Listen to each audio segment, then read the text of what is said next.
진짜 행복한 부부는 따로 있다. 결혼한 친구들 사이에서 종종 드는 생각, 쟤네는 진짜 잘 산다 싶은 부부가 있죠. SNS 속 사진이 전부는 아니지만 표정에서 뿜어나오는 찐 행복감은 숨길 수 없습니다. 1. 서로의 다름을 인정하고 존중한다. 내가 맞고 너는 틀려가 아니라 우리는 달라라고 생각해요.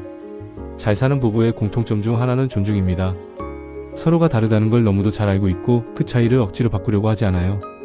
예를 들어 남편은 조용히 쉬는 걸 좋아하고 아내는 친구들과 수다 떠는 걸 좋아한다면 그걸 바꾸려고 하기보다 각자의 시간을 인정해 주는 거예요.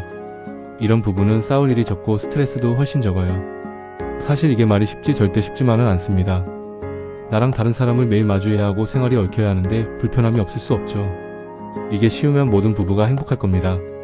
서로가 다름을 계속 느끼게 되면 점점 다름이 틀림으로 느껴지게 됩니다. 그래서 대화가 필요합니다. 솔직하게 이러저러한 게 싫다고 말하고 서로 간의 합의점을 도출해야 합니다. 그렇게 합의를 하게 되면 다름을 좀 더 받아들이게 되죠. 회사 일을 집에서는 이야기 안 하는 것이 예전 남편들에겐 불문율이던 시대가 있었습니다. 하지만 회사 일을 같이 이야기하면서 배우자의 스트레스를 알 수 있고 힘들어하는 부분도 알 수가 있습니다. 공통분모가 형성되는 것이죠. 회사 일이건 다른 일이건 평소에 배우자 간의 대화는 정말 중요합니다.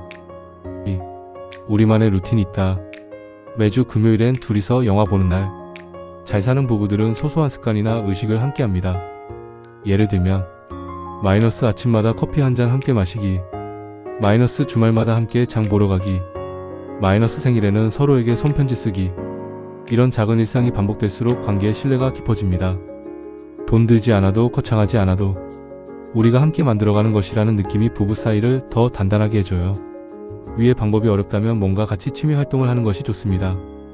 같이 취미 활동을 하면 대화도 자연스럽게 늘어나고 공통분모도 더 생기고 위의 예시와 같은 일들이 자연스럽게 생기게 되죠. 같이 시간을 내기 힘들다면 한 달에 두세 번이라도 같이 산책이라도 하길 권합니다. 3. 상대를 깎아내리지 않는다.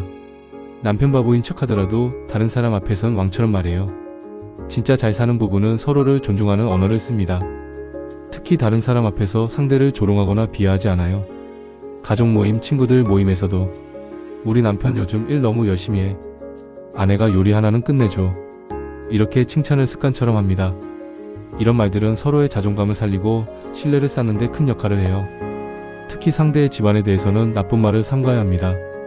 아무리 사실이라 해도 자기 부모나 형제를 욕하면 기분 좋을 사람은 없습니다. 상대의 가족에 대한 험담은 금물.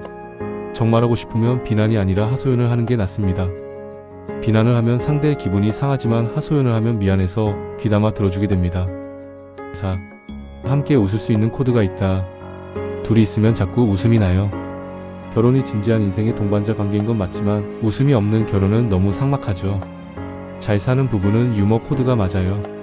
같은 드라마를 보고 웃고 같은 농담에 빵빵 터지고 서로 놀리면서도 웃는 여유가 있어요. 이건 그냥 웃음 그 이상의 효과가 있어요. 스트레스를 줄여주고 사랑의 감정도 계속 살아나게 해주는 마법. 저녁이나 주말에 같이 TV 프로그램을 보는 것도 좋습니다.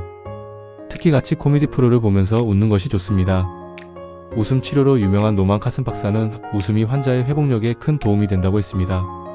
싸우다가도 상대를 웃기게 되면 화가 순간적으로 가라앉게 되는 놀라운 마법도 일어난답니다. 5. 싸울 땐 싸우더라도 끝맺음을 잘한다.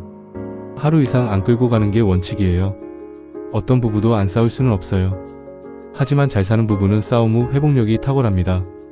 감정이 상했을 때도 이런 원칙을 갖고 있어요. 절대 말 끊지 않기. 감정 정리 후 다시 얘기하기. 자고 나면 무조건 화해 시도. 화해의 기술이 있는 부부는 더 깊은 관계로 발전하고 오히려 더 잘 싸워서 더 잘 삽니다. 부부간만 아니라 사회에서도 다투는 일은 있을 수 있습니다. 이럴 때 화해를 잘하는 게 얼마나 중요한지요. 화해를 잘하는 비결은 내가 먼저 사과하는 것입니다. 무조건 내가 잘못했다가 아니라 상대의 입장에서 생각해보고 서운할 만한 것이 없었나 생각해보는 거죠. 내가 잘못한 게 없더라도 상대가 서운했을 만한 것을 찾아 그런 점에 대해 사과를 하면 됩니다. 용서하는 것도 중요하지만 용서를 구하는 건 더 중요합니다. 6. 둘만의 미래를 함께 그린다. 10년 후 우리 어디 살고 있을까? 잘 사는 부부는 항상 앞을 봐요. 하루하루 버티듯 사는 게 아니라 함께 이루고 싶은 꿈을 이야기합니다.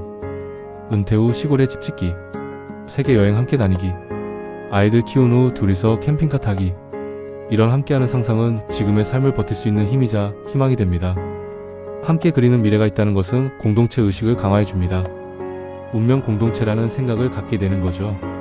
운명 공동체라고 생각한다면 설령 다툼이 있었다 해도 화해가 쉽습니다. 꼭 가정의 미래에 대해 같이 그려보세요. 결론 잘 산다는 건 특별해서가 아니라 작은 것들의 차이입니다. 결혼해서 잘 사는 부부는 돈이 많았어도 성격이 딱 맞았어도 아니에요. 서로를 이해하려는 노력, 함께하는 습관을 쌓는 시간, 서로의 삶을 존중하는 태도, 이런 작은 것들이 쌓여서 진짜 잘 사는 부부가 되는 거예요.